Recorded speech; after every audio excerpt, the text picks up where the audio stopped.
जाकर सूचित करो। संत मानते नहीं थे तो नंदी ने अपना असली विग्रह धारण कर, बड़े बड़े सींग, बड़ा विराट सा स्वरूप नंदी का, बड़ा विराट सा स्वरूप।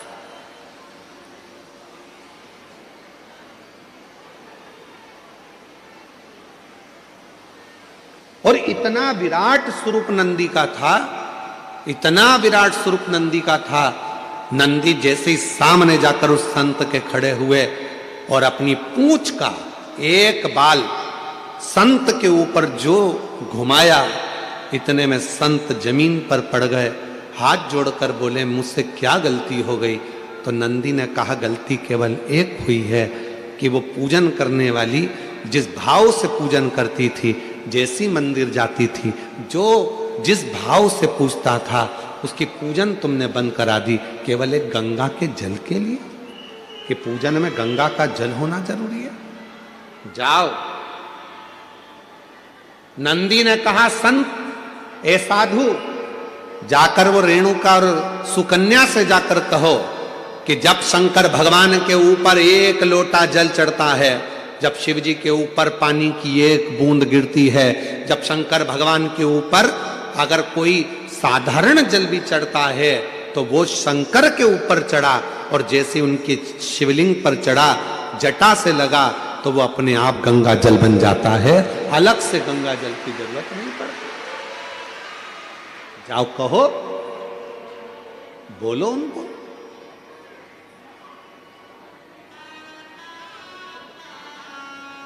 कहां से लाऊं गंगा, कहां से लाऊं यमुना, कहां से लाऊं गंगा, कहां से लाऊं यमुना, कहां से लाऊं सरयू आपार पड़ी रे, बोले तेरी सेवा हमसे ना बनी रे, शिव शंकर तेरी सेवा हमसे ना बनी रे। गंगा का जल मूल नहीं, मूल है आपके हृदय का भाव, हृदय का।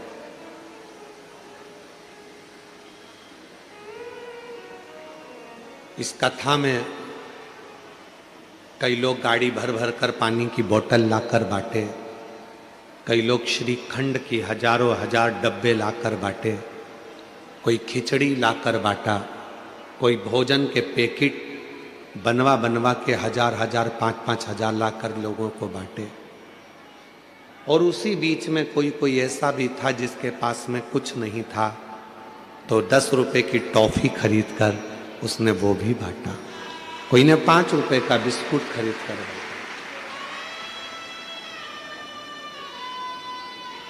तो क्या उसका बांटना स्वीकार नहीं होगा?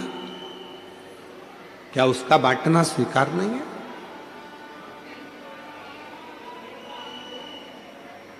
एक सेठ जी हमेशा कहता था, भगवान मुझे देगा तो मैं भंडारे करूंगा,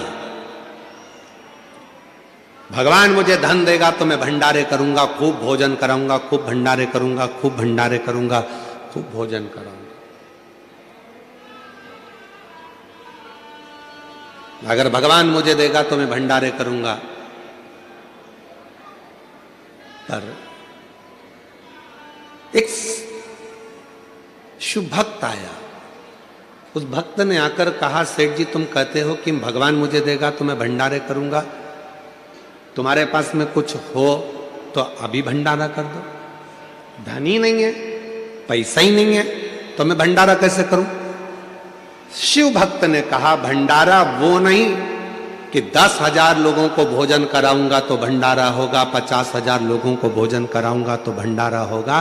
भंडारा उसको भी कहा जाता है कि किसी प्यासे एक व्यक्ति को भी अगर पानी पिला दिया, किसी एक भूखे को भोजन करा दिया, तो वो भी भंडारा, वो भी भंडारा।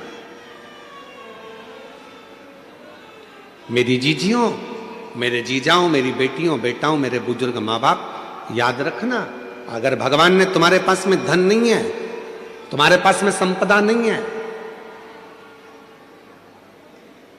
पहले का गांव में रहने वाला एक एक व्यक्ति, उसके घर में भले झोपड़ा था, फटे हुए कपड़े थे, कुछ भी नहीं था उसके पास, फिर भी वो रोज भंडारा करता था। तुम्हारे गांव में भी तुम जाकर देखना, अपने अपने गांव में पहुंचकर देखना कि पहले का गरीब व्यक्ति, उसका कपड़ा फटा हुआ है, खेत में काम कर रहा है, मेहनत कर रहा है, कुछ भी नहीं है, उसके पास खाने का भी नहीं है, तो भी वो भंडारा करता था। कैसा भंडारा करता था? अपने घर से थोड़ा सा चून लेकर जाता था, थोड़ा सा आटा, थोड़ी सी शक्कर मिला के लेकर जाता था, पीपल के पेड़ के नीचे थोड़ा थोड़ा डाल देता था, हजारों चींटियां आती थी, खाकर चली जाती थी, वो भी भंडारा हो जाता था। हजारों चींटियां एक साथ एकत्रित होकर, हजारों चींटी। और मेरा विश्वास कहता है कि मेरी मुंबई की भी कई बहनें, मेरी मुंबई की भी कई मेरे जीजा, कई मेरी बेटियां, कई बेटा, कई मेरे बुजुर्ग माँ बाप भी ऐसा भंडारा करते होंगे। कभी कभी घर में मिठाई अगर ज़्यादा हो जाती होगी, थोड़ी सी लेकर पेड़ के नीचे चले जाते होंगे, वहाँ डाल देते होंगे, जिससे छोटी छोटी चींटियाँ आकर, चींटे आकर, जीव आकर इसको खा ले। वो भी तो भंडारा है, भंडारा उसको भी तो कहते हैं।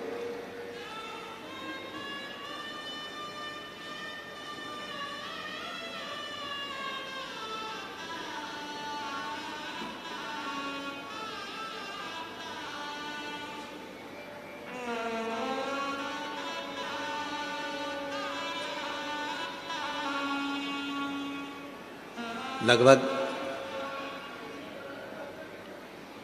34 साल पहले एक संत से मिलना हुआ था नर्मदा जी की परिक्रमा पर। जब हमने नर्मदा परिक्रमा करी थी तब एक संत से मिलना हुआ था, फिर उस संत का दर्शन कभी नहीं हुआ। 34 से 38 साल के पहले की बात होगी, एक संत का दर्शन। कोई पैसा देकर जाते थे, वो पैसा नहीं लेते थे, कोई कपड़ा देकर जाते थे, वो कपड़ा नहीं लेते थे, कोई धन देकर गए तो धन नहीं लेते थे।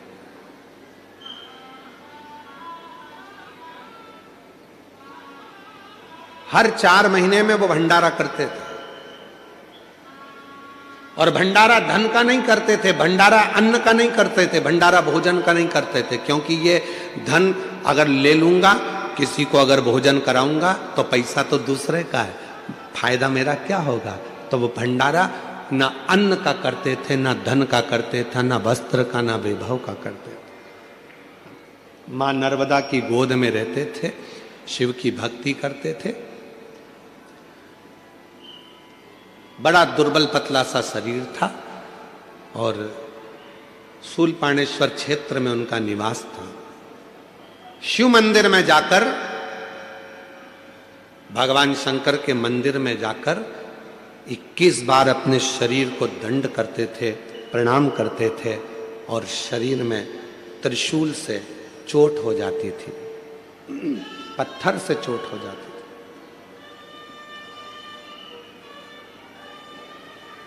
पड़ जाते थे, अपनी चटाई पर, कुशा के आसन पर सो जाते थे। 4 दिन तक शरीर का भंडारा चलता था, उसमें जीव उत्पन्न हो जाते थे, इल्लियां पड़ जाती थी, कीड़े पड़ जाते थे। वो इल्ली और कीड़े उसके शरीर को खाते थे, और 4 दिन का भंडारा पूर्ण करने के बाद वो संत नर्मदा जी की डुबकी लगाता था, और उसका शरीर पूरा की पूरा वापिस वैसा की वैसा ही हो जाता। ऐसे संत के दर्शन भी। जब माई नर्मदा की परिक्रमा हमने करी, उस समय पर ऐसे संत के, आज के समय में वो संत मिलना मुश्किल है, वो साधु मिलना मुश्किल है। मेरा निवेदन है मेरी जीजियों, जरूरी नहीं कि आपके पास में करोड़ों रुपए इकट्ठे होंगे तब आप भंडारा करोगे। चुटकी भर थोड़ा सा अन्न लेकर पेड़ के नीचे डाल दोगे तो चींटियां खा लेंगी, वो भी भंडारा है। किसी गौशाला में जाकर यदि थोड़ी सी सेवा कर लोगे, वो भी भंडारा है। पक्षी को थोड़ा सा दाना दे दोगे वो भी भंडारा। तालाब में पड़ी हुई बहुत सारी मछलियां हैं, घर से थोड़ा सा अन्न भाग ले जाकर उन मछलियों को दे दोगे वो भी भंडारा है। भंडारा तो वो भी भंडारा। मानो तो मैं गंगा मां हूं और ना मानो तो बहता पानी। जिसने शिव महापुराण की कथा को समझ लिया उसकी जिंदगी सार्थक हो गई। गंगा मां को ढूंढने मत जाओ। जरूरी नहीं कि शंकर जी की पूजन में गंगा का जल होना जरूरी है। शंकर की पूजन में गंगा का जल भले ना हो, पर गंगा जैसी पवित्रता शिव की पूजन में जरूर होना चाहिए। मन की पवित्रता। रेणुका और सुकन्या के पास में संत ने आकर कहा कि तुम गंगा के जल को ढूंढने मत जाओ, मंदिर जाओ और तुम्हारे घर का जल भरकर लेकर जाओ। तुम्हारे घर का जल जब शिव जी पे चढ़ेगा, चढ़ते ही वो अपने आप गंगा जल बन जाएगा। उस पे चढ़ा और गंगा जल।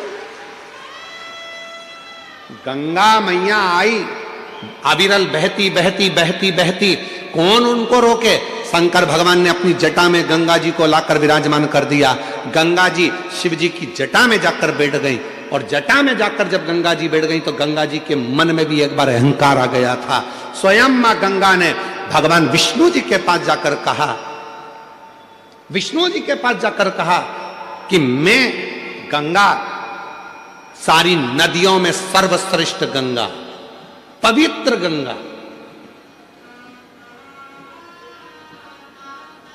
मैं पवित्र, सारी नदियों में सर्वश्रेष्ठ गंगा, मैं पवित्र गंगा।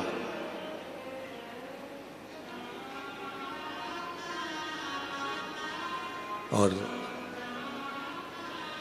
मेरे जल के बिना लोगों को मुक्ति नहीं मिल सकती। ये गंगा जी कह रहे। भगवान नारायण ने तुरंत कहा कि गंगा तुम्हारी महत्वता तब तक है जब तक तुम शंकर की जटा में हो।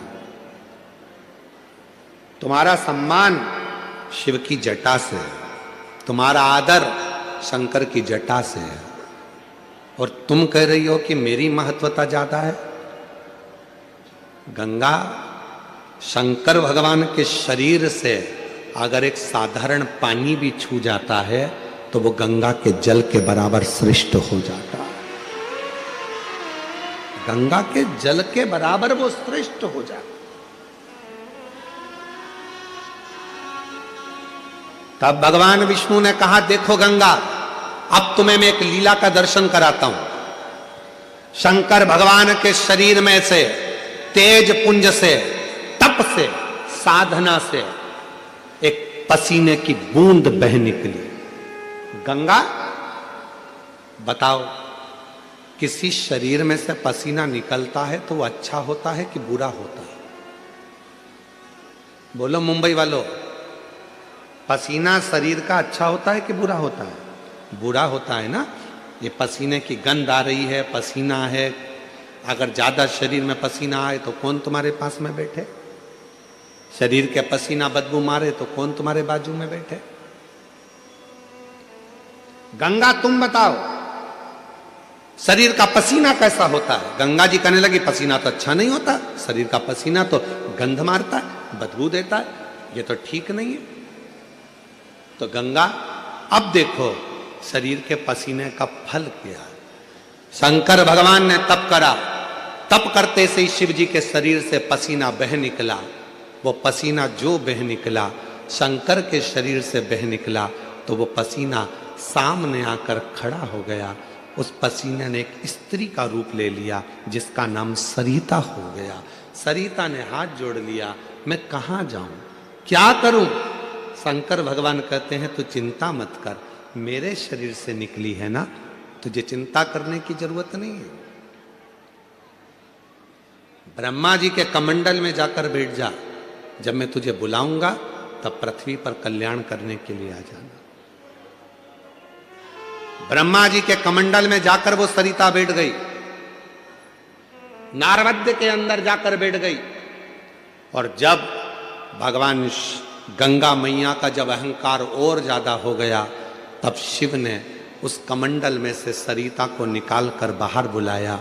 शंकर जी ने कह दिया, आज से पृथ्वी पर तू भी लहर करती हुई धारों में, नदी की धार में बहेगी और तेरा नाम नर्मदा होगा। तू मां नर्मदा के नाम से।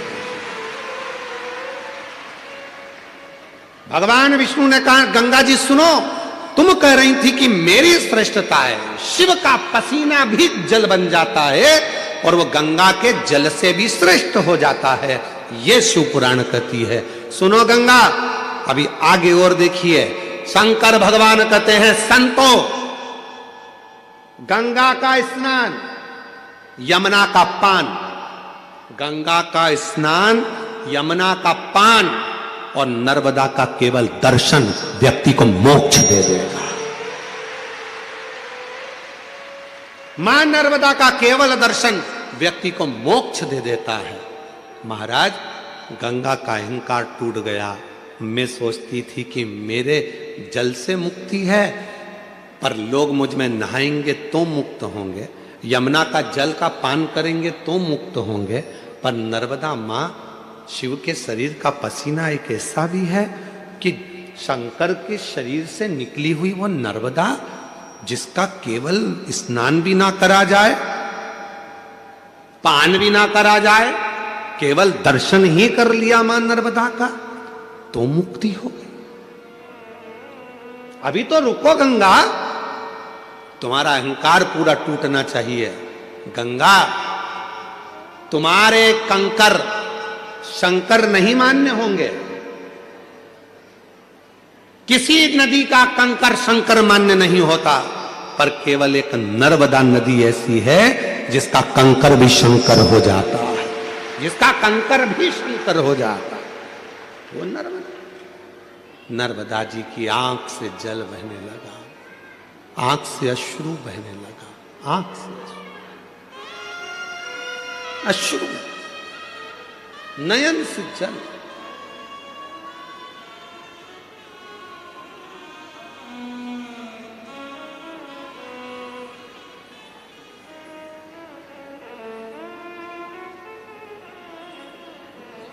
आपके भीतर ये अभिमान ना आए।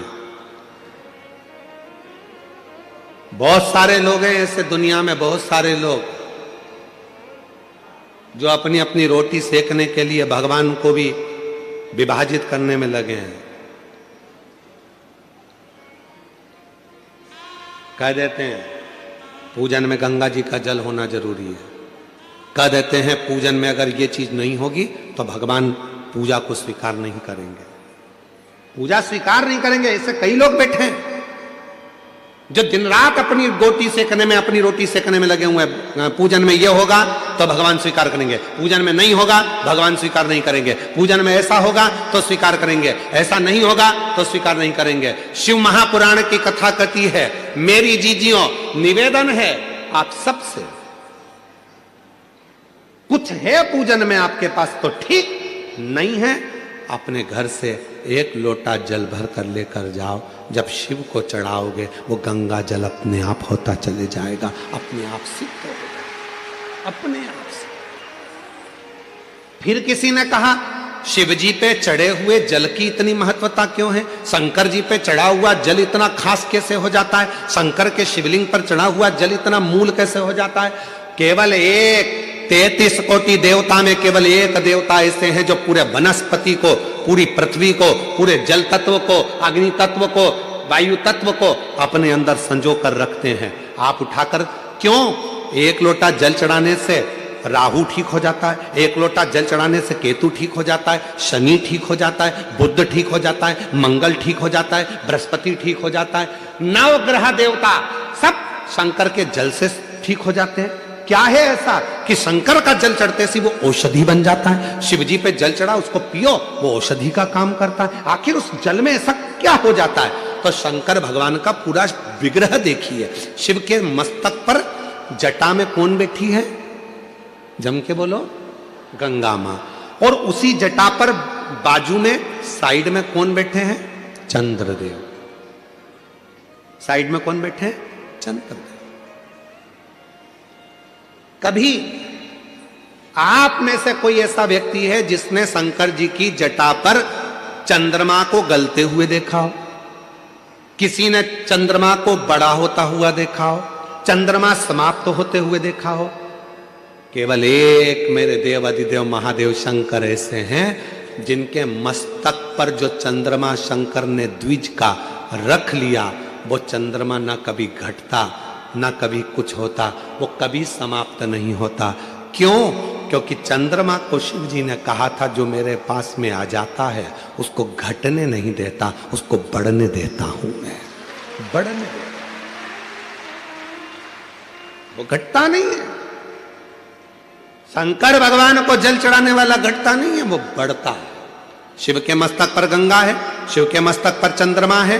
और याद करो राहु केतु की कथा श्रीमद् भागवत कथा में, आपके मुंबई नगर में बहुत श्रीमद् भागवत कथा होती है, आपने कई बार सुनी होगी। भागवत जी में वर्णन आता है जब शीश कटा केतु का, राहु प्रकट हुआ, जब मालूम पड़ा सबकी सब समाप्ति का बिंदु आने लगा, राहु केतु को मारने का समय आने लगा, तब क्या करें? राहु और केतु दौड़ कर गए शिव जी के पास, हमारे को कृपा करो, अपने पास में जैसे चंद्रमा को रखा वैसे हमको रख लो। भगवान ने उस राहु केतु को भी जहां चंद्रमा को विराजमान करा, उसी के नीचे शंकर भगवान ने राहु केतु को भी विराजमान कर दिया। फिर आए सूर्य, फिर आए बुध, मंगल, बृहस्पति, सारे शनि, सब ग्रह आकर खड़े हो गए। बाबा कृपा करो, वो लंकापति रावण अपने पांव के नीचे हम ग्रहों को रखना चाहता है, हम ग्रह पांव के नीचे नहीं रहना चाहते, कृपा करो। शंकर भगवान ने कहा सारे ग्रह मेरी जटा के अंदर आकर विराजमान हो जाओ। सारे के सारे ग्रह भगवान शंकर की जटा के एक एक बाल के अंदर आकर बैठ गए। रावण आया सारे ग्रहों को अपने काबू में करने के लिए, लंकापति रावण आया सारे ग्रहों को बंदी बनाने के लिए, अपने पांव के नीचे रखने के लिए। तब एक भी ग्रह रावण के सामने नहीं मिला। रावण शिव जी के पास पहुंच गया, देखा शंकर की जटा में सारे ग्रह छुपकर बैठे। लंकापति रावण ने कहा भोलेनाथ जी से ये ग्रह मुझे दे दो, जिसे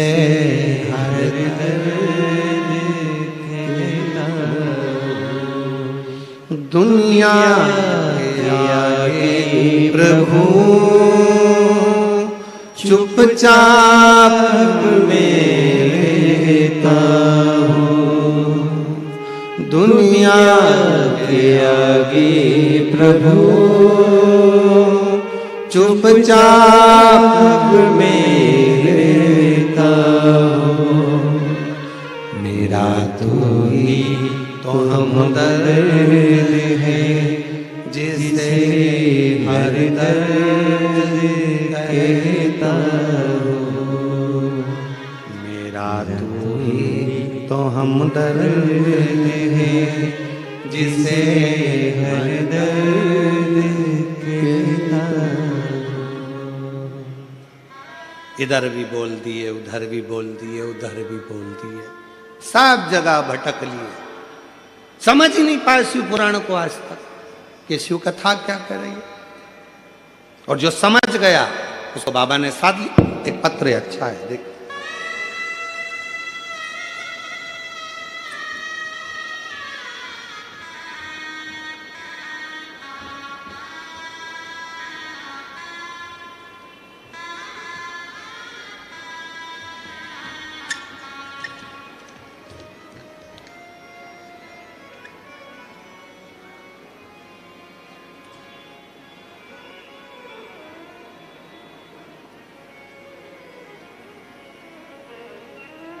गुरुजी मैं दादर नगर हवेली सिकवासा की रहने वाली हूँ, बापी गुजरात से हूँ। मेरा नाम हस्मिता दक्षेश पटेल है। कहीं बैठे हों तो हाथ हिला सकती हैं, और कहीं बैठे हों तो एक बेलपत्र लेने के लिए आ सकती हैं। हाथ हिला दो एक बार, हाँ दिख गए हो, ठीक है आ जाइए। गुरुजी पहले आपको मानते नहीं थे, बेटे की जॉब के लिए बहुत अप्लाई किया, सरकारी नौकरी नहीं लग रही थी। तब मोबाइल पर आपको एक बार छोटी सी क्लिप देखी थी जिसमें आपने कहा था कि पंडाल में बैठकर जो मांगा जाता है वो मिलता है। हम लोग पंढरपुर की कथा चल रही थी और पंढरपुर की कथा चलते चलते हम बाबा की कथा में पहुंचे, बाबा की चरणों में नमन करा, वहाँ कथा सुनी 2 दिन, बाबा को प्रणाम कर कर आ गए और बाबा की ऐसी कृपा हुई गुरुदेव कि मेरे बेटे की सरकारी नौकरी लग गई। मैं बाबा को यहाँ प्रणाम करने के लिए आया, नमन करने के लिए आया। एक पत्र और अच्छा है। मेरा नाम सोनी पाल, पति का नाम संजय पाल, स्थल मुंबई कांदीवली की रहने वाली हूं। पशुपति व्रत और 1 लोटा जल का वर्णन करूंगी। कहीं बैठी हो तो हाथ हिला सकती हैं। मेरा नाम सोनी पाल, पति का नाम संजय पाल, मुंबई कांदीवली के रहने वाले हैं। अगर कहीं बैठे हो, आप ही हैं। बच्चा आया है साथ में, आया है, ले आओ ले आओ। गुरुजी शादी के कई साल निकल गए थे, इलाज करवाया पर संतान का सुख नहीं आया। 10 साल हो गए, संतान का सुख नहीं मिला। जब 10 साल हो गए संतान का सुख नहीं मिला, गुरुदेव बहुत डॉक्टरों की दवाई सब कुछ खाई पर कुछ नहीं लगा। 7 साल तक दवा किए, संतान का सुख नहीं हुआ। फिर मैं निराश हो गई, लेकिन मैं आपको नहीं जानती थी, ना तो आपकी कथा सुनती थी। गुरुजी, मेरे पापा का नाम हरिराम, माता का नाम समता। मेरे पापा के दोस्त ने आपके बारे में कहा और आस्था पे आपके कथा सुनने को कहा। गुरुजी, फिर मैंने आस्था पे आपकी कथा सुनी तो मेरे मन में विश्वास हुआ। गुरुजी, मैं सीहोर गई और वहाँ कंकर शंकर की पूजा की और कंकर शंकर भगवान को लेकर घर आ गई। मुझे नहीं पता था गुरुजी कि सीहोर का कंकर इतना प्रबल है। गुरुजी, मैं बाबा को नमन की और मैंने पूरा भरोसा था मेरे बाबा, मेरे शिव पिता, मेरे शिव भगवान पे। मुझे गर्व पूरा की पूरा पिता पर पशुपति व्रत किया और सफ़ेद आंकड़े की जड़ सफलता मिली और बाबा की कृपा से 18 जनवरी 2025 को 10 साल के बाद मेरे घर में औलाद का सुख प्राप्त हुआ। 10 वर्ष के बाद। एक पत्र और बड़ा सुंदर,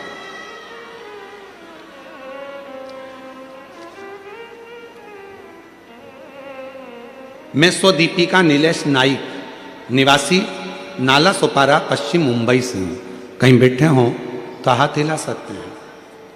मैं स्वदीपिका नीलेश नाइक, निवासी नाला सोपारा, पश्चिम मुंबई। कहीं बैठे हों हाथ हिला सकते हैं और अगर आए हों तो बेलपत्र लेने के लिए आ सकते हैं। गुरुदेव, कई वर्ष संतान का सुख नहीं हुआ। 1 साल, 2 साल, 3 साल, 4 साल, 5 साल, 6 साल, 7 साल, 8 साल, 10 साल तक ऐसे निकलते चले गए, औलाद नहीं हुई।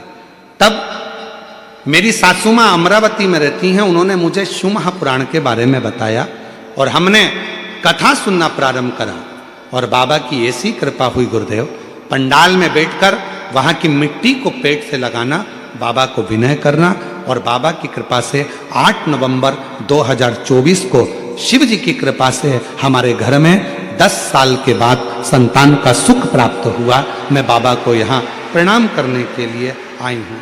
शिव तत्व किसको कहते हैं? मेरा तू ही तो हमदर्द है, जिसे हर दर्द कहता हो। दुनिया के आगे प्रभु चुपचाप में रहता हो। दुनिया के आगे प्रभु चुपचाप में रहता हो। मेरा तू ही तो हमदर्द है, जिसे हर दर्द कहता हो। आप उस से विनय क्यों ना करें? क्यों भटक रहे? क्यों भटके हम? यहां वहां वहां वहां नहीं, शंकर तुझ में रब दिखता है यारा, मैं क्या करूं? एक शिव में सब दिखता है, सब शिव में दिखता है। क्यों भटके?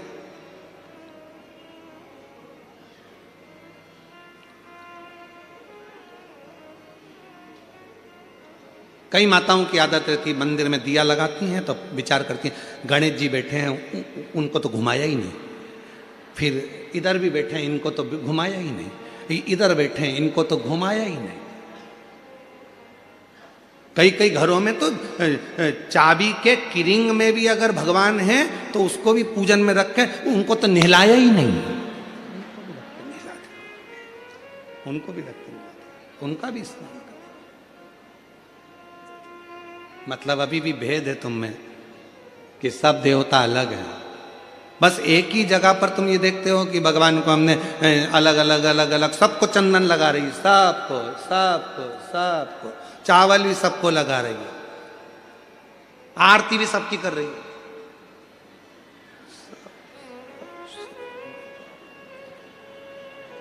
जैसे भगवान कोनी मार के कह रहा है मेरे गया, इधर इधर इधर मुझे। अब जब तू सबके लिए आरती कर रही है, सबके लिए चंदन लगा रही है, सबके लिए पूजन कर रही है, तो फिर आखिरी में फिर वो प्रसाद रखती है, तब प्रसाद तो इतनी सी कटोरी में लेके आएगी, और इतना सा प्रसाद, इतने सारे देवता। गणेश जी कह रहे हैं शंकर जी से, मैं खाऊं कि तुम?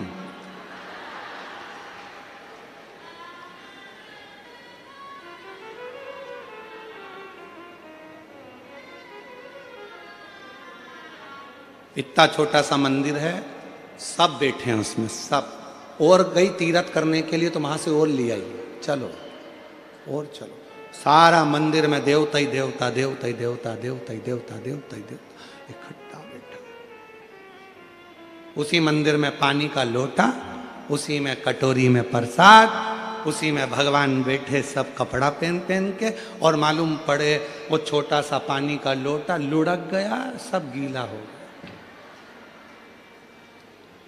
अब गणेश जी कह रहे भोलेनाथ जी से, गीले हो गए पिताजी। पिताजी बोले बेटा अब तो गई आरती करके, कल आएगी, अब ऐसे ही बैठना है ठंड में। कहा मतलब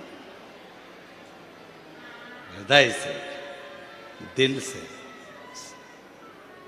वही दिखे जो तुम्हारे घर में भगवान बैठे हैं, चाहे लड्डू गोपाल जी हों, शंकर जी हों, राम जी हों, कृष्ण जी हों, राधा रानी हो, चाहे देवी जी हों, चाहे दत्त हों, चाहे हरि विठ्ठल हों, सब में उसी का एक स्वरूप, उसी का एक स्वरूप, कोई अलग नहीं।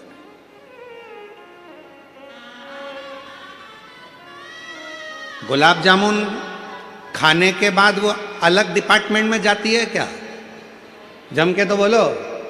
खोपरा पाक, चाउमीन, भेलपुरी, पिज्जा, नहीं हो सकता पेट में अलग अलग डिपार्टमेंट हो, जैसे तुम्हारे घर में फ्रिज में अलग अलग जालियां होती हैं, यहाँ पे दूध रख दो, यहाँ सब्जी रख दो, यहाँ ये रख दो, तो पेट में हो सकता है अलग अलग डिपार्टमेंट हो कि पिज्जा इधर ही जाएगा, पानी पतासा इधर जाएगा, छम्मक लड्डू इधर जाएगा, भेलपुरी इधर जाएगी। नहीं, गुलाब जामुन खाओगे तो भी अंदर ही जाएगा, खोपरा पाक खाओगे तो भी अंदर ही जाएगा, भेल खाओगे तो भी अंदर ही जाएगा, पिज़्ज़ा खाओगे तो भी अंदर ही जाएगा। चाहे राम कह लो, चाहे कृष्ण कह लो, चाहे शिव कह लो, चाहे दत्त कह लो, आखिरी में वहीं जाएगा, आखिरी में वहीं जाना, वही एक ही है, एक ही, कोई मिटता नहीं, वही नजर वही आता है। कोई दूसरा दिखता ही नहीं। वो फिर वही वाली बात आ गई, आ बैठ मेरे पास तुझे देखता रहूं, बैठ मेरे पास तुझे देखता रहूं, तू कुछ कहे ना मैं कुछ कहूं। जब उसके सामने पहुंचो कुछ नहीं दिखे, ना मैं कुछ कहूं ना तुम कुछ कहे, बैठ मेरे पास तुझे देखता रहूं, बैठ मेरे पास। कुछ नहीं दिखता,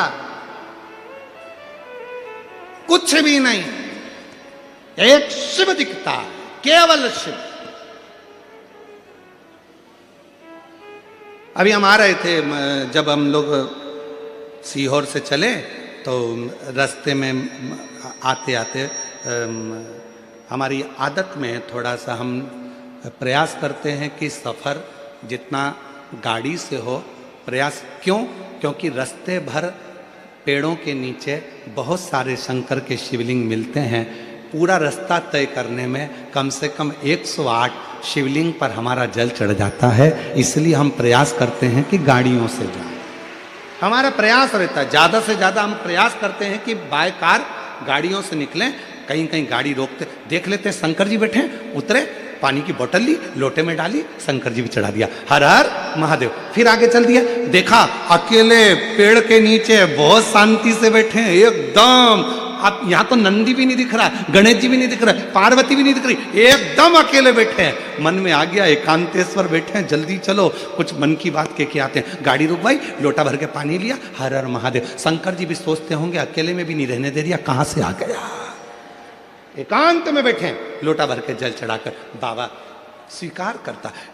चलते चलते ऐसे कई शंकर के ओटले मिलते हैं। बड़े बड़े मंदिर में हम नहीं जा पाते क्योंकि भीड़ रहती है, वहाँ पब्लिक बहुत रहती है, धक्का मुक्की हो जाए, कोई को लग जाए। इसलिए जो एकांत में गाड़ी से जा रहे हैं, बीच में कहीं मिल गए, अकेले बैठे हो, चल दिया। कई बार गाड़ी को रोक करके देते हैं, रोको रोको गाड़ी, शंकर जी बैठे हैं एकांत में बैठे हैं और बाबा को स्मरण कर लिया।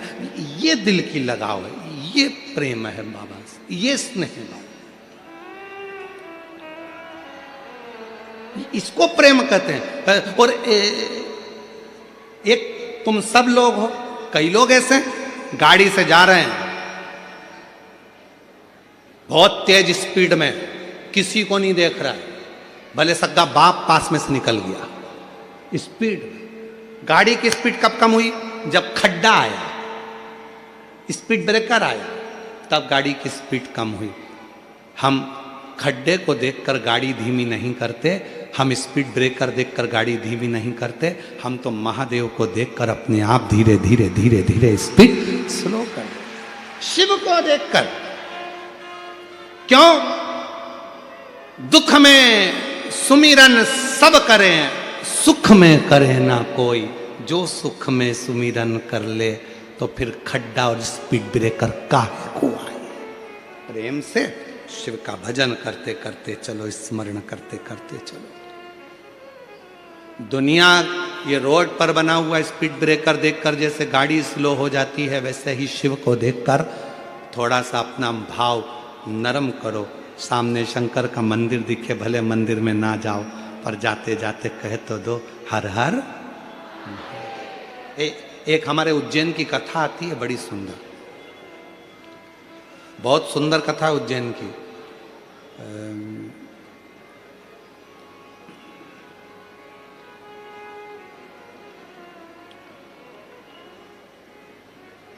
एक शंकर जी का बड़ा भक्त था, खूब भांग घोट के पी लेता था उज्जैनी में, खूब जोरदार। उसका नियम था, शंकर जी के मंदिर में जाकर शंकर जी को हर हर महादेव कहता था और जम के चिल्लाता था, भोलेनाथ मैं आ गया, हर हर। मंदिर में कह देता था। आज क्या हुआ, भांग इतनी चढ़ गई, इतनी चढ़ गई, इतनी चढ़ गई कि जाना था इस गली में, पहुंच गया उस गली में। और उस गली में पहुंचा तो वहां शंकर जी का मंदिर नहीं था, गणेश जी का मंदिर था। वहां पहुंच गया, उसने जो आंख खोलकर देखा भांग के नशे में धुत, और जो आंख खोलकर देखा तो गणेश जी बैठे थे। तो गणेश जी से बोला, पिताजी कहाँ हैं तुम्हारे? गणेश जी कोई जवाब ना दिए, फिर भी खूब भांग के नशे में। तो हाथ जोड़कर बोला, पिताजी को बोल देना मैं आया था। हर हर महादेव। वो चला गया। शंकर भगवान पार्वती जी के पास बैठकर इतने मुस्कुराए, पार्वती ये भक्त भी बड़ा गजब का है, मैं नहीं दिखा तो छोरे को बोलकर चले गया, पिताजी को बोल देना मैं आया। कभी मौका लग जाए अपनी जिंदगी में, कभी मौका लग जाए, कभी तुम्हारी जिंदगी में मौका लग जाए, सिद्धि विनायक गणेश जी का दर्शन करने के लिए जाओ, दगड़ू गणेश का दर्शन करने के लिए जाओ, अष्ट विनायक का दर्शन करने के लिए जाओ, उनके मंदिर में एक बार आवाज लगा कर कह देना हर हर महादेव। सबसे ज्यादा खुश होंगे मेरे गणेश जी महाराज, आज तो मेरे पिता का आशिक आया है, आज मेरे पिता को चाहने वाला आया है, और पिता का प्रेमी मेरा भी प्रेमी। कभी हरि विठ्ठल का दर्शन करने के लिए पंढरपुर में जाओ, क्योंकि भारत की भूमि पर केवल एक भगवान नारायण का मंदिर ऐसा है, पूरी भारत की भूमि में क्या पूरे विश्व में केवल भगवान पांडुरंगा हरि विठ्ठल का मंदिर ऐसा है जिसमें भगवान विष्णु के सिर पर शंकर का शिवलिंग है। वो पूरी दुनिया में एक हरि विठ्ठल में, केवल पांडुरंगा हरि विठ्ठल। इसलिए पंढरपुर में दर्शन करने जाओ, विठ्ठल विठ्ठल विठ्ठल विठ्ठल विठ्ठल विठ्ठल के साथ में एक आवाज और होना चाहिए, हर हर महादेव। तो हरि विठ्ठल प्रसन्न हो जाते हैं। मेरे मस्तक पर जो शिव बैठे हैं उसको देखकर आवाज लगा रहा है, हरि विठ्ठल और हर दोनों प्रसन्न हो जाते हैं, दोनों आनंद में डूब जाते हैं। वो लिया, वो शिव तत्व है, वो शंकर है, वो ओघड़दानी, वो शंभु।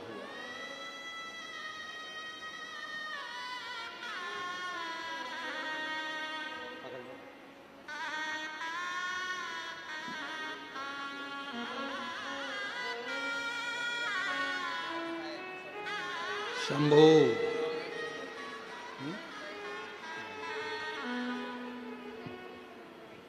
10 वर्ष तक संतान का सुख नहीं आया और बाबा की कृपा से हुआ है। एक बार जोरदार ताली बजाओ, बड़े भाव से आनंद से। शंभू उड़ जाओ। शंभू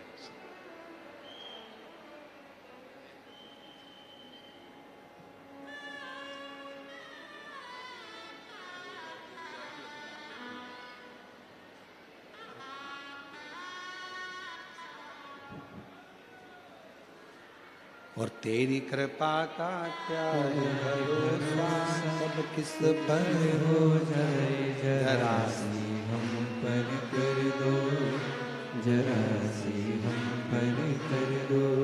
शिव शिव है ओघड़दानी शंभु, त्रिकालदर्शी कैलाशी अविनाशी शंकर है शंकर। इसलिए भाव से प्रेम से शिव को रिझाया जा सकता, शिव को रिझाया। भगवान को रिझाने के लिए भाव मूल। भगवान शंकर को रिझाने के लिए मूल कहाँ है?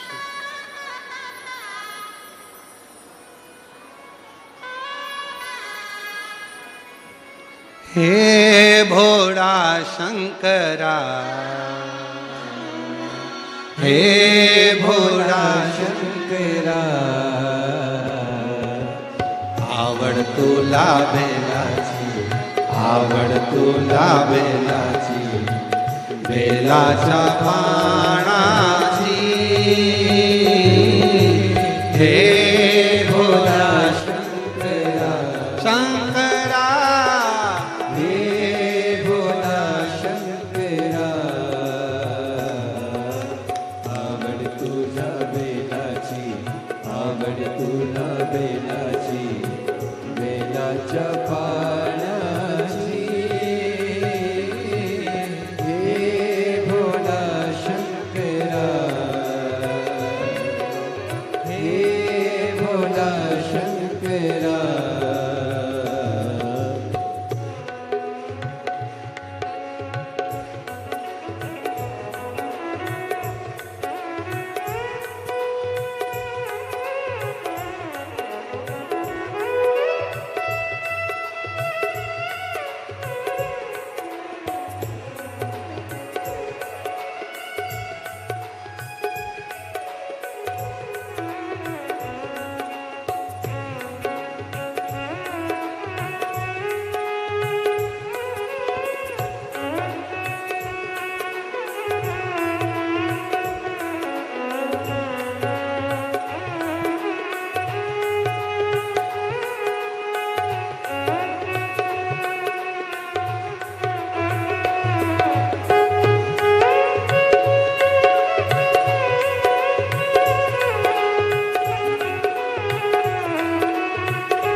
त्रिशूल डमरू हाथी संग नाचे पार्वती हो त्रिशूल डमरू हाथी संग नाचे पार्वती हो त्रिशूल डमरू हाथी संग नाचे पार्वती हो त्रिशूल डमरू हाथी संग नाचे पार्वती आवड तुला बेलाची आवड तुला बेलाची बेलाच्या पाण्याची हे भोला शंकरा हे भोला शंकरा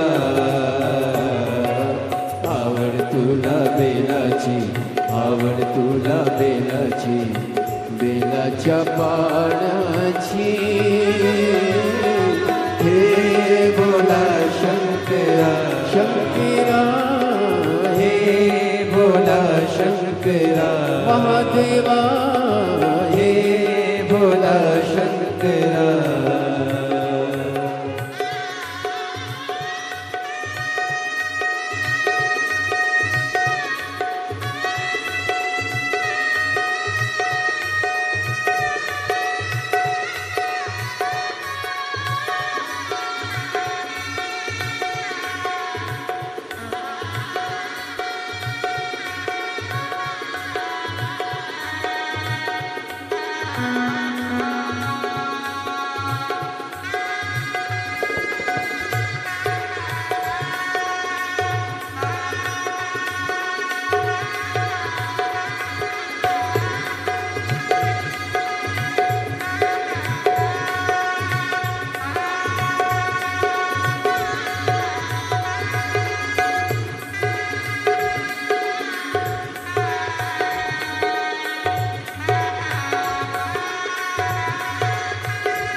कमरे ले लावली लंगोटी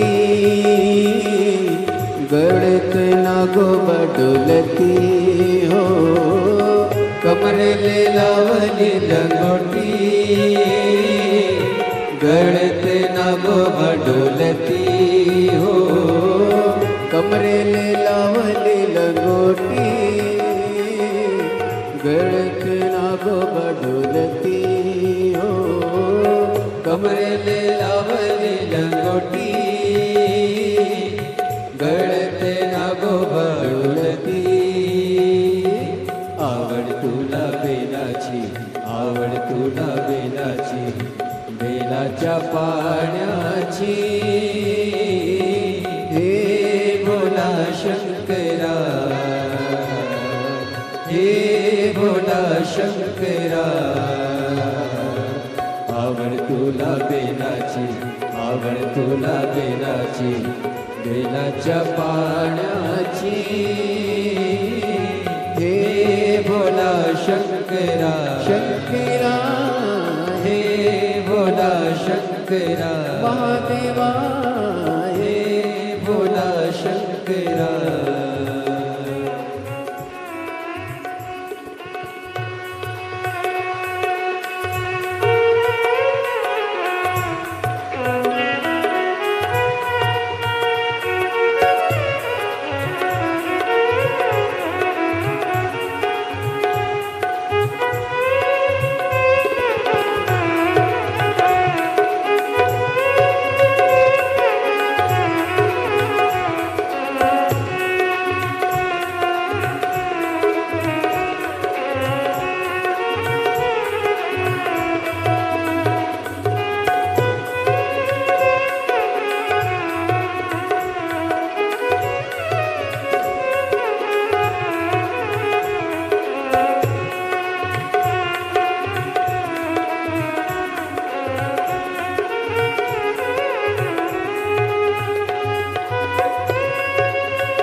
भोलेनाथ आलो तुझ्या दारी कुठे दिसे ना पुजारी हो भोलेनाथ आलो तुझ्या दारी कुठे दिसे ना पुजारी हो भोलेनाथ आलो तुझ्या दारी कुठे दिसे ना पुजारी हो भोलेनाथ आलो तुझ्या दारी कुठे दिशेना पुजारी आवड तुला बेलाची आवड तुला बेलाची बेलाच्या पाण्याची हे भोला शंकरा हे भोला शंकरा आवड तुला बेलाची आवड तुला बेलाची बेलाच्या पानाची हे भोला शंकरा शंकरा हे भोला शंकरा शंकरा हे भोला शंकरा हे भोला शंकरा विठ्ठल विठ्ठल विठ्ठल विठ्ठल विठ्ठल विठ्ठल विठ्ठल विठ्ठल विठ्ठल विठ्ठल विठ्ठल विठ्ठल विठ्ठल विठ्ठल विठ्ठल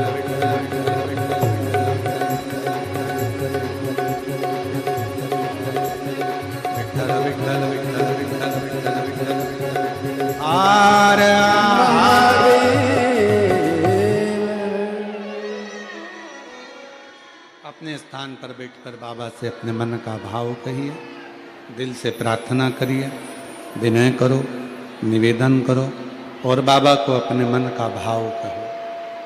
आज कथा का विराम दिवस है।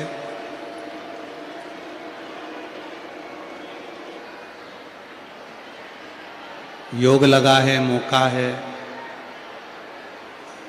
हम जानते हैं भीड़ बहुत ज़्यादा है, पर जहाँ जगह मिल जाए वहाँ बैठकर बाबा को अपने मन का भाव कहिए, हृदय से प्रार्थना करिए, विनय करिए, निवेदन करिए, विनती करिए।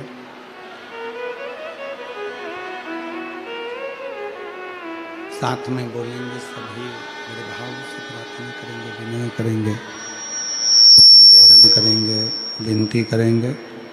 बाबा को अपने मन का भाव कहें, हृदय से प्रार्थना करें, निवेदन करें। ये कथा आज विराम हो जाएगी। टीवी पर कथा, यही आज की कथा 2 बजे से 5 बजे तक आएगी। फिर 4 तारीख से 10 तारीख तक जनवरी में शिव महापुराण की कथा सूरत में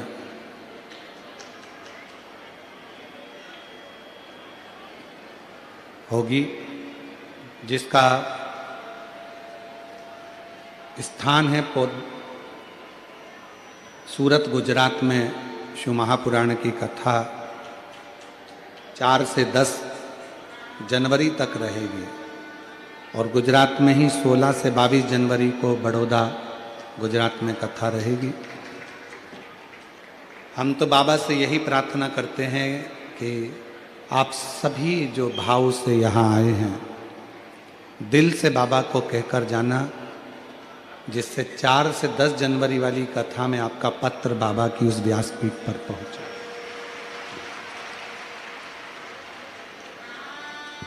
आज की जो कथा है विराम लेगी। इस कथा का प्रसारण दोपहर में 1 बजे से 4 बजे तक टीवी पर रहेगा। दिल से 14 से 20 फरवरी रुद्राक्ष महोत्सव है सीहोर। शिवरात्रि के इस पवित्र अवसर पर अब की बार ग्रीन शिवरात्रि को मनाना है और प्रत्येक शिव भक्त को एक वृक्ष अवश्य लगाना है, जिससे हमारी पूरी पृथ्वी हरी भरी हो और भगवान शंकर की कृपा सभी पर बनी रहे। ग्रीन शिवरात्रि मतलब शिवरात्रि के अवसर पर, महाशिवरात्रि के अवसर पर सबको एक एक पेड़ लगाना, एक एक वृक्ष लगाना, हरा भरा पूरा। शिव को हरियाली पसंद है और वो हरियाली हमें मनाना। शिव कथा कहती है, बाबा की कथा कर रही है। दिल से सब लोग प्रार्थना करें, विनय करें, निवेदन करें और बाबा को अपने मन का भाव कहें। साथ में बोलिएगा सभी लोग, हृदय से प्रार्थना करिएगा।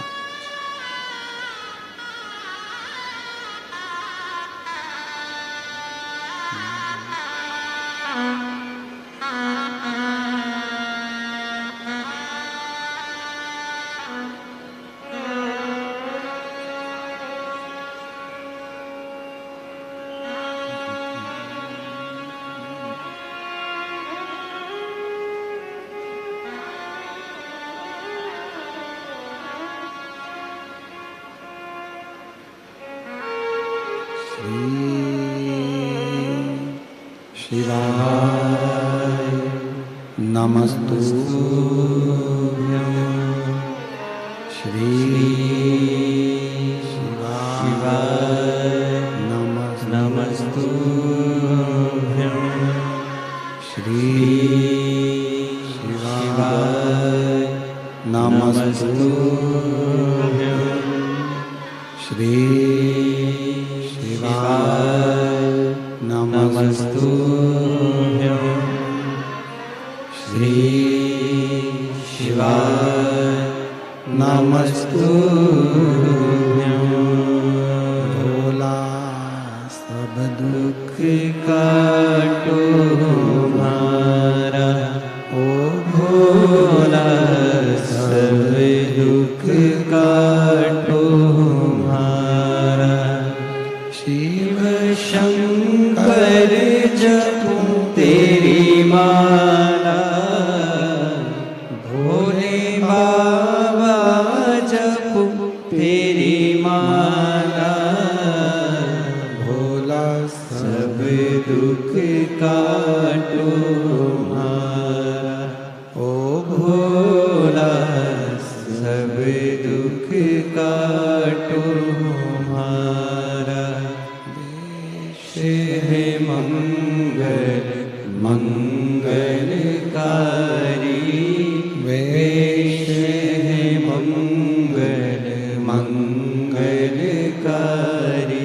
शमशान वासी हमारा, शमशान वासी हमारा, ओ भोला सब दुख काटो हमारा, ओ भोला सब दुख काटो हमारा।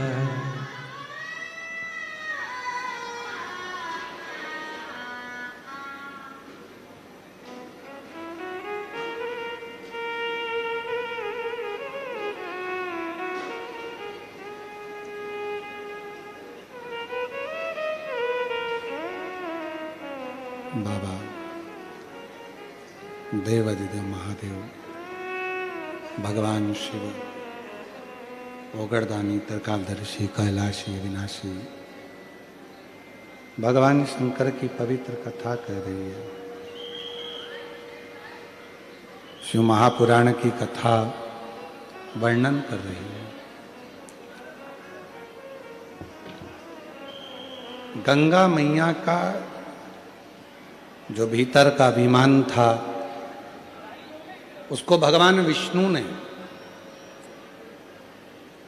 मां नर्मदा जी का चरित्र दर्शन कराकर, उनका स्वरूप का दर्शन कराकर उस अभिमान को छोड़ दिया। फिर निवेदन करें कि जरूरी नहीं है कि शंकर की पूजन में गंगा जल हो या कोई वस्तु ही मूल हो। शिव की पूजन में सबसे ज्यादा मूल है आपका विश्वास, आपकी भक्ति, आपकी दृढ़ता।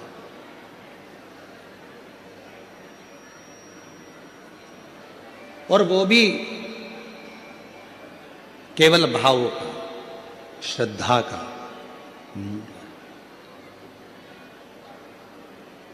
आप दिल से जब भगवान शंकर को एक लोटा जल चढ़ाएंगे, वो जल अपने आप गंगा जल होता चलेगा,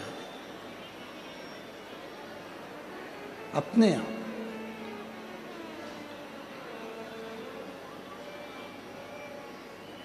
कहते हैं यदि जीवन में अगर कोई बहुत उलझनों में फंस जाए और बहुत बड़ी समस्याओं से जब व्यक्ति घिर जाता है, उसे कोई राह नजर ना आए, तो अपने घर के नजदीक में जो शंकर का मंदिर है, अपने घर के पास में जो शिव का शिवालय है, अपने घर के नजदीक में जो शंकर का मंदिर है, वहां एक लोटा जल चढ़ाना रोज प्रारंभ कर दीजिए। रोज, प्रतिदिन।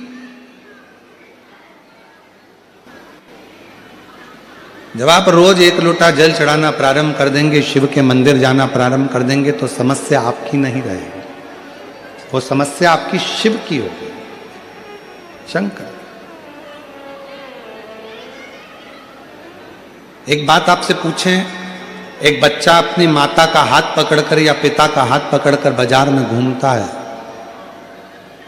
उसको पूरा बाजार अच्छा लगता है, पूरा मार्केट अच्छा लगता है, पूरा मेला अच्छा लगता है।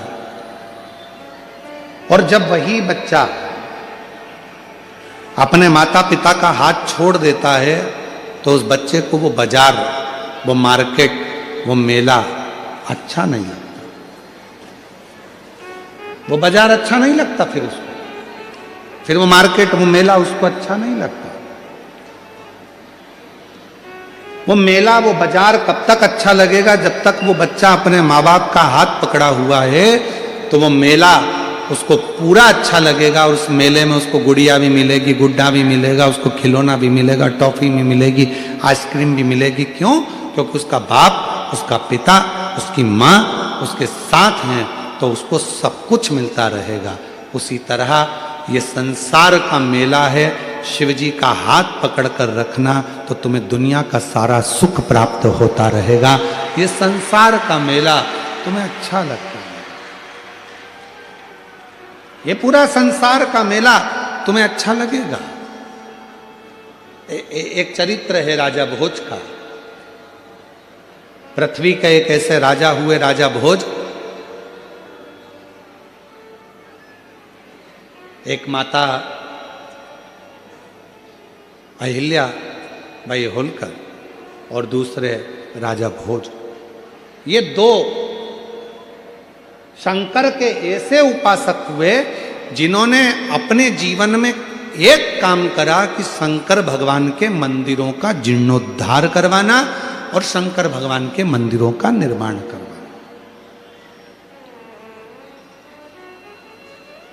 मां अहिल्याबाई होलकर जी ने भी शिव मंदिरों के बहुत निर्माण करवाए, बहुत।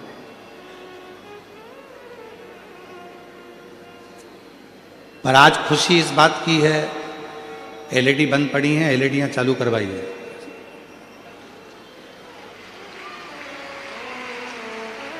बीच वाले पंडाल की एलईडियां बंद हैं।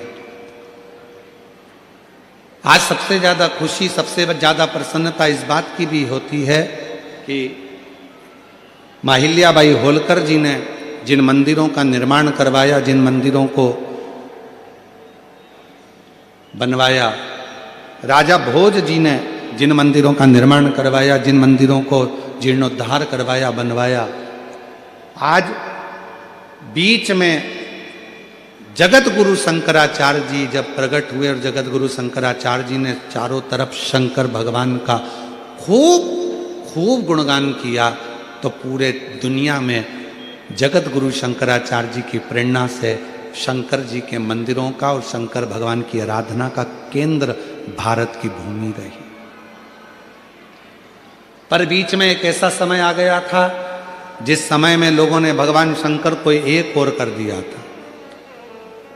शिव मंदिर लोग नहीं जाते थे, शंकर जी की आराधना नहीं कर सकते, करते थे शंकर मंदिर में पूजन नहीं करते, केवल सोमवार को चले जाते या प्रदोष को चले जाते या सावन महीने में चले जाते या शिवरात्रि पर चले जाते।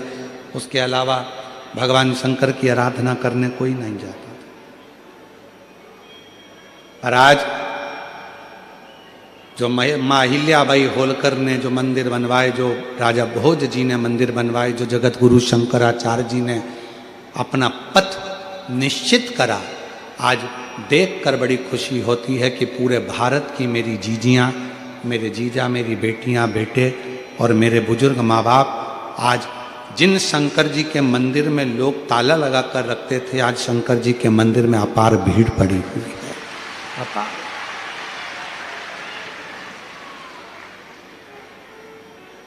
भीड़ पड़ी। शिव मंदिर तक लोगों ने जाना प्रारंभ किया और आज लोगों का दुख अपने आप मिटना धीरे धीरे प्रारंभ हुआ। क्यों? अगर मौका मिले तो गीता प्रेस गोरखपुर की शिव महापुराण लेकर आना और अपने घर में बैठकर पढ़ना। उसमें गीता प्रेस गोरखपुर की शिव महापुराण को पढ़कर देखना, तुमरुका जी भगवान शंकर के सम्मुख में, ईसर गोरा के सम्मुख में चंचुला देवी के पति को प्रेत योनि से मुक्त होने के लिए शिव महापुराण की कथा कहते हैं।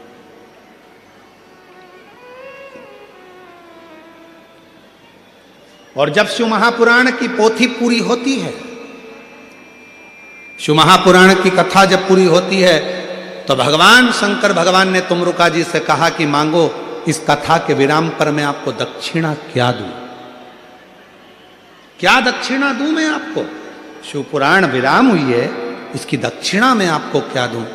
तब तुमरुका जी ने कहा, बाबा बस एक वर दे दो, जब कलयुग बढ़े घोर कलयुग जब बढ़ता चले जाए, चारों तरफ कोई ना कोई तन से दुखी होगा, कोई मन से दुखी होगा, कोई धन से दुखी होगा, कोई बीमारी से। इतनी बीमारियां कलयुग में बढ़ती चली जाएगी, इतनी बीमारियां बढ़ती चली जाएगी।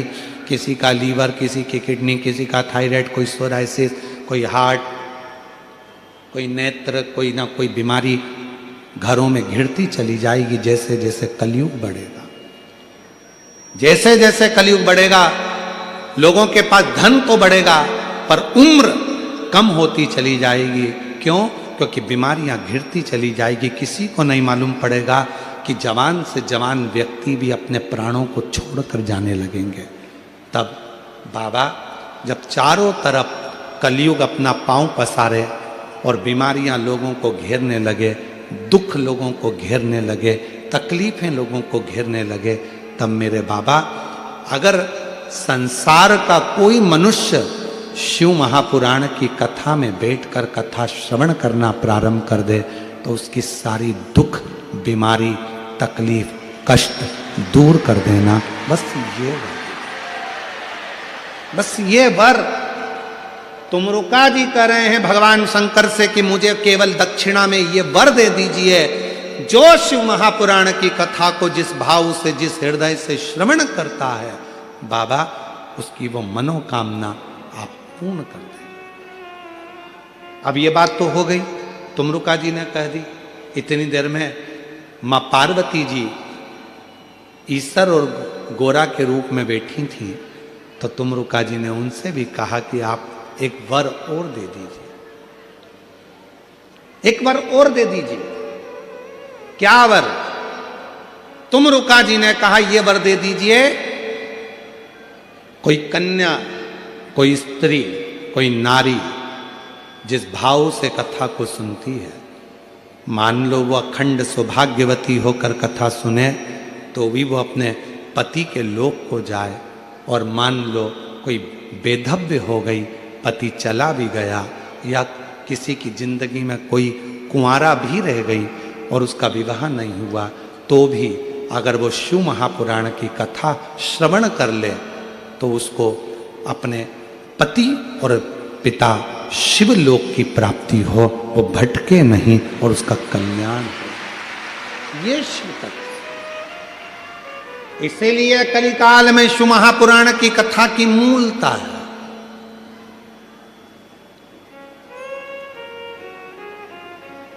और वो भी शिव महापुराण की कथा देवाधिदेव महादेव के कुबरेश्वर धाम से चलकर आपके इस मुंबई नगर में पहुंची, जिसको आप श्रवण कर रहे हैं दिल से सुन।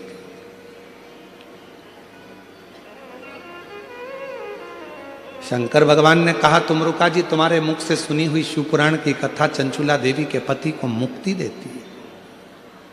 कोई शिव भक्त जो भगवान शंकर को सर्वस्व मानता, कोई शिव भक्त जो भगवान शंकर के बिना एक मिनट ना रह पाता हो, कोई शिव भक्त जो शंकर की साधना में, आराधना में डूबा रहता हो, यदि उसके मुखाग्रविंद से कभी शंकर की कथा सुनने को संसार के लोगों को मिलेगी तो संसार के लोगों का हित होगा, और उसका दुख, उसकी तकलीफ, उसका कष्ट बाबा कहते हैं मैं स्वयं मिटा दूंगा, स्वयं।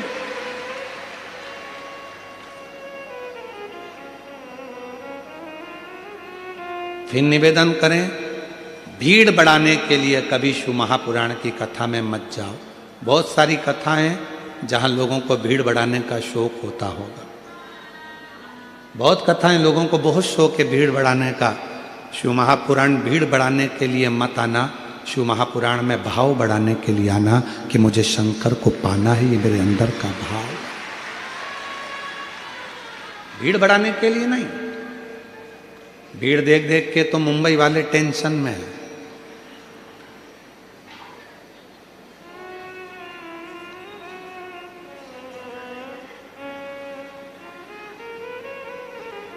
तो लोग कहते हैं ना, मैं तेरे घर आऊंगा छप्पर फाड़ के या पर्दा फाड़ के आए हैं लोग।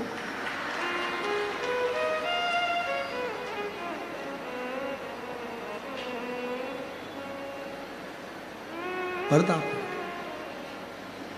यहां भीड़ बढ़ाने के लिए कभी शिव पुराण की कथा में मत जाओ। शिव महापुराण की कथा में तब जाना जब तुम्हारा मन कर जाए कि मैं जाकर बैठूंगी और मेरा शंकर मेरा दुख मिटाएगा, तो समझ लेना कि शिव दुख मिटाएगा, तो जाओ, वरना मत जाओ। क्यों टाइम बर्बाद करते हो अपना अपना? मुंबई जैसे शहर में रहकर अपना समय बर्बाद मत करो। अगर दिल कर जाए कि मैं कथा में जाऊंगी और मेरा बाप, मेरा शंकर, मेरा शिव 3 महीने में मेरा दुख काटेगा, तो वो काटेगा ही। इतना विश्वास लेकर जाना, इतना विश्वास लेकर जाना तो कथा में जाओ, वरना अपने अपने घर में भले काहे को फालतू का टाइम बर्बाद करो और इतनी भीड़ लगाकर फालतू का चिंता। जजमान को भी टेंशन दो, कहाँ बैठेंगे, कहाँ बैठेंगे, कहाँ बैठेंगे, कैसे इनको रुकेंगे, कैसे व्यवस्था होगी, क्या करा जाएगा, क्या नहीं होगा, क्यों चिंता? विश्वास हो और पूरा भरोसा हो जाए कि मैं पंडाल में जाऊंगी, कथा सुनूंगी, वहां की मिट्टी को अपने शरीर पर लगाऊंगी, प्रणाम करूंगी, नमन करूंगी, और मेरा विश्वास कहता है कि मेरा कुबेर भंडारी सीहोर से आया है, कुबेरेश्वर बाबा, ये कुबेर भंडारी की जो पोथी है साधारण नहीं है। मैं उस पंडाल में जब बैठूंगी तो मेरा बाबा खुशियों से मेरी झोली भर देगा, तो वो भरोसा निश्चित है। क्यों? भीड़ से नहीं, भाव से शिव मिलेगा, भीड़ से नहीं। क्यों पड़े लोग ये गाड़ियों पर चढ़ चढ़ के बैठे हैं, कोई पीछे, कई कई तो बाउंड्री के पार हैं। वो क्या तुम्हारे यहाँ क्रिकेट होता है ना, लगा शिक्षा, वो बाउंड्री के पार, कई बाउंड्री के पार, कोई दिख ही नहीं रहा है। सीहोर वाला महाराज तो दिखा ही नहीं, उनको मिला ही नहीं। भाव। और मेरी जीजियों, भले रोड पर बैठे हो, गेट पर बैठे हो, चाहे साइड में बैठे हो, पर याद रखना, और जितनी प्रशासन यहाँ पर व्यवस्था करा है, पुलिस प्रशासन, यहाँ के collector, SP, IG, DIG, commissioner, SP, SSP, TI, SDM, यहाँ के सारे एक एक अधिकारियों को साधुवाद देता हूँ कि आपने इस कथा को बहुत सुचारू रूप से सजाया, बहुत सुचारू। ये सरल नहीं है कथा, इसको संजो दिया, संजो, संभाल। जाओ शिव के करीब में, शंकर भगवान को पाने के लिए जाओ। शिव महापुराण की कथा भीड़ बढ़ाने के लिए नहीं, भाव बढ़ाने के लिए जाइएगा। और जब भाव बढ़ेगा तो शिव अपने आप कल्याण करेगा। राजा भोज मंदिरों का निर्माण करवाए, खूब मंदिर बनवाए, खूब मंदिरों का जीर्णोद्धार करवाया, खूब सुंदर सुंदर मंदिर राजा भोज ने बनवाए, जैसे माँ अहिल्याबाई होलकर जी ने बनवाए।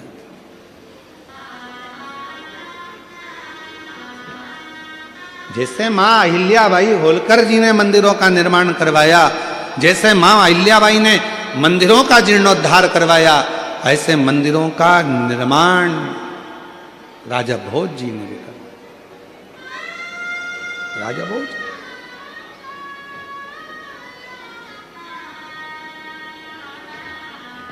और एक बार राजा भोज के मन में एक प्रश्न अड़ गया था, अपने मंत्री को बुलाया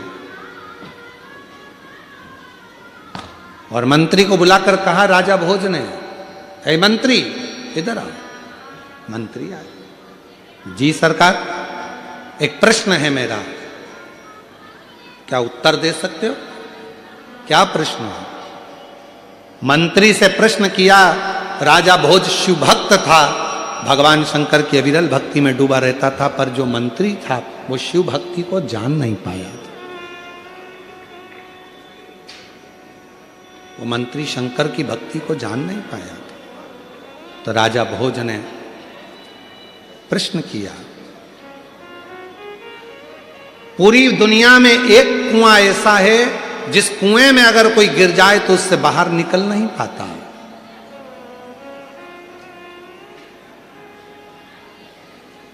वो कौन सा कुआं है जिस कुएं में अगर कोई गिर गया तो वो निकलकर बाहर कभी नहीं आ सका? बोलो। राजा भोज ने कहा, मंत्री बताओ। पूरी पृथ्वी पर वो कौन सा, क्योंकि वो मंत्री, उसका मन शिव में नहीं था, उसका मन भगवान की भक्ति में नहीं लग पाया था। इसलिए प्रश्न राजा भोज ने अपने मंत्री से कहा, ए मंत्री बताओ, दुनिया में वो कौन सा कुआं है जिस कुएं में अगर कोई गिर जाए तो निकल कर कभी बाहर नहीं आ सकता, उस कुएं का नाम बताओ। मंत्री ने कहा, महाराज वो कुआं तो मुझे याद नहीं है, पर मैं कुछ दिन में इसका उत्तर दे दूंगा। राजा भोज ने कहा, मुझे उस कुएं का नाम 7 दिन के अंदर चाहिए।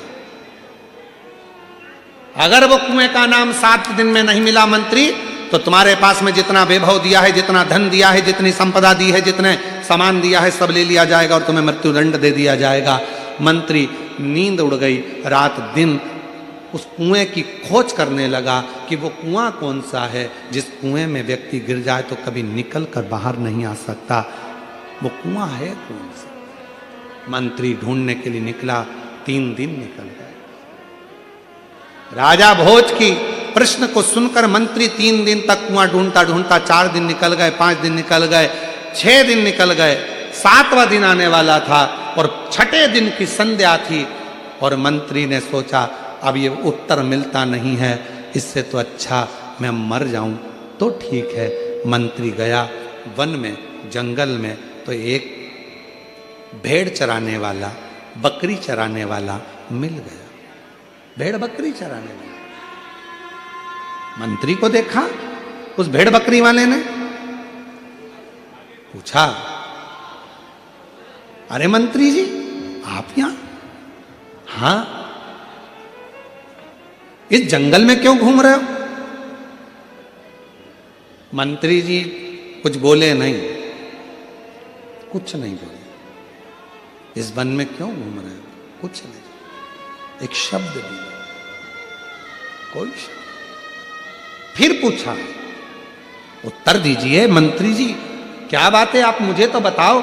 मंत्री जी ने विचार करा कि मैं इतना विद्वान, मैं इतना ज्ञानी, मैं इतना वैभववान, और ये बकरी चराने वाले से, भेड़ चराने वाले से मुंह मिलाऊंगा? ये बकरी चराने वाला, भेड़ चराने वाला मुझसे प्रश्न कर रहा और मैं इसको बताऊंगा? मंत्री जी बताने को तैयार नहीं हुए। समय निकलता गया, संध्या ढलती चली गई। मंत्री जी मरने के लिए जा ही रहे थे, तभी फिर कहा, मंत्री जी बताओ तो सही कि आखिर बात क्या है? क्या बात? बोलो तो, हुआ क्या है? तब मंत्री जी ने कहा कि राजा भोज ने एक प्रश्न दिया है, संसार में वो कुआं कौन सा है जिस कुएं से कोई जीवित कभी बाहर नहीं निकला, कोई निकल ही नहीं पाया, ना जिंदा ना मरा, उस कुएं से निकला ही नहीं। उस कुएं का नाम बताना है, और अगर नहीं बताऊंगा तो मेरा राज, मेरा धन, मेरा वैभव, मेरा सब कुछ वो राजा ले लेगा। इतनी सी बात, तो ले लेने दे राजा को धन, ले लेने दे राजा को बंगला, ले लेने दो राजा को संपदा, छोड़ दो। अरे क्यों राजा के पास जाते हो? मेरे पास रहो, मेरे पास ऐसी पारस मणि रखी है, वो पारस मणि मैं तुमको दे दूंगा। उस पारस मणि को तुम जिससे छुओगे सोना बन जाएगा, राजा की जरूरत ही नहीं पड़ेगी। मंत्री ने मन में सोचा, गजब की बात कह दी इस बकरी चराने वाले ने, गजब की बात। चलो लाओ, अब तो मुझे भय नहीं है, अब मुझे डर नहीं है, अब मैं नहीं जाऊंगा राजा के पास में, अब तो मैं यहीं पर तुमसे पारसमणि लेकर धनपति बन जाऊंगा। लाओ वो पारसमणि मुझको दे दो। कहाँ है पारसमणि? तब बकरी चराने वाला, भेड़ चराने वाला बोला कि मणि तो दे दूंगा, पर मेरी एक शर्त है। क्या शर्त है? तुम्हें भेड़ का जो दूध है बकरी का, वो पीना पड़ेगा। मंत्री ने कहा, मैं और भेड़ बकरी का दूध पीऊंगा? नहीं पीना। भेड़ चराने वाले ने बोला, तो पारसमणि भी नहीं मिलेगी। मंत्री ने मन में सोचा कि मरता क्या ना करता, बकरी का दूध पीने को तैयार हो गए। शर्त है, बकरी का दूध दूंगा, मना नहीं है, तुम पीने को तैयार हो गए, मना नहीं है, पर मैं झूठा कर दूंगा।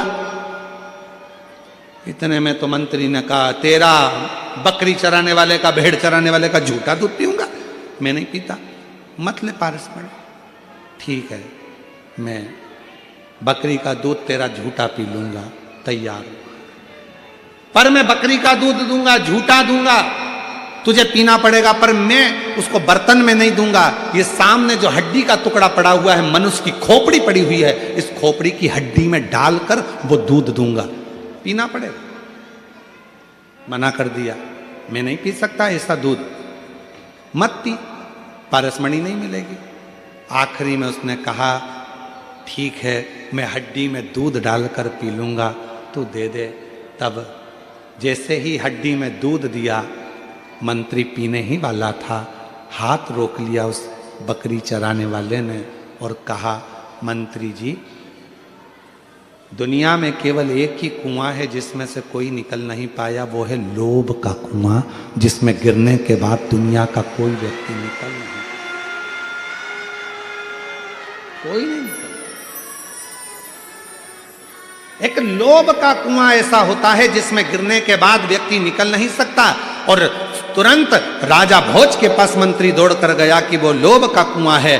राजा भोज ने मंत्री से कहा, मंत्री, ये तेरे लिए कथा थी, याद रखना, शिव को पाने वाला लोभ से नहीं, साधना से शिव को पा सकता है, लोभ से नहीं, साधना से।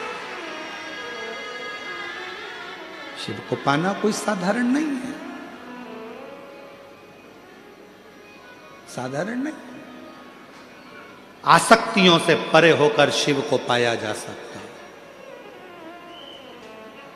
तारकासुर के 3 बेटे थे जिनको भगवान शंकर ने संहार किया और शिव जी का नाम पशुपति नाथ पड़ा।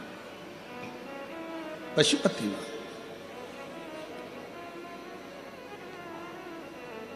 क्या वो पुत्र जिनको तारकासुर ने स्वयं ज्ञान दिया था कि सबसे बैर करना पर शंकर से नहीं, शिव का अपमान, शिव भक्त का अपमान, शंकर का अपमान एक भी देवता स्वीकार नहीं करते, एक भी देवता। इसलिए शिव भक्ति में जितना मन लगा सकते हो लगाओ, जितना दिल लगा सकते हो लगाओ। एक लोटा जल चढ़ाकर शंकर को जितना रिझा सकते हो रिझाओ। ना कोई दिखावे से, ना ढोंग से, ना प्रपंच से, ना पाखंड से, ना कोई दिखावे से शिव कभी प्रसन्न नहीं होते। शंकर की प्रसन्नता है केवल उसका भाव। आपका निर्मल मन जब पूर्ण तरह से शिव पर समर्पित हो जाएगा तो फिर वो शिव तुम्हारा हो गया और तुम शिव के हो गए। फिर कुछ भी बीच में नहीं है।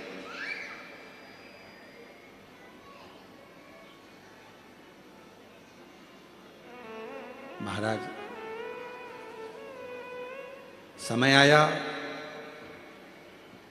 आगे वर्णन किया गया, भगवान के 12 ज्योतिर्लिंग का स्मरण कराया गया और उस 12 ज्योतिर्लिंग में प्रथम नंबर पर सोमनाथ जी का वर्णन किया, जिनके चंद्र की काया का रोग हो गया।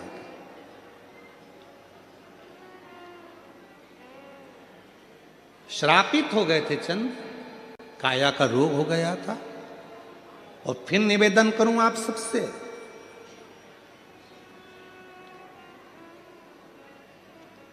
धन से अच्छा हॉस्पिटल मिल सकता है, धन से अच्छा डॉक्टर भी मिल सकता है, धन से दवाइयां भी मिल सकती है, धन से अच्छी अच्छी मशीनें भी मिल सकती हैं, पर याद रखना, धन से श्वासें नहीं मिल सकती। उस श्वास को पाने के लिए शिव पर एक लोटा जल जरूर चढ़ाना पड़ेगा। अंत समय प्रभु आना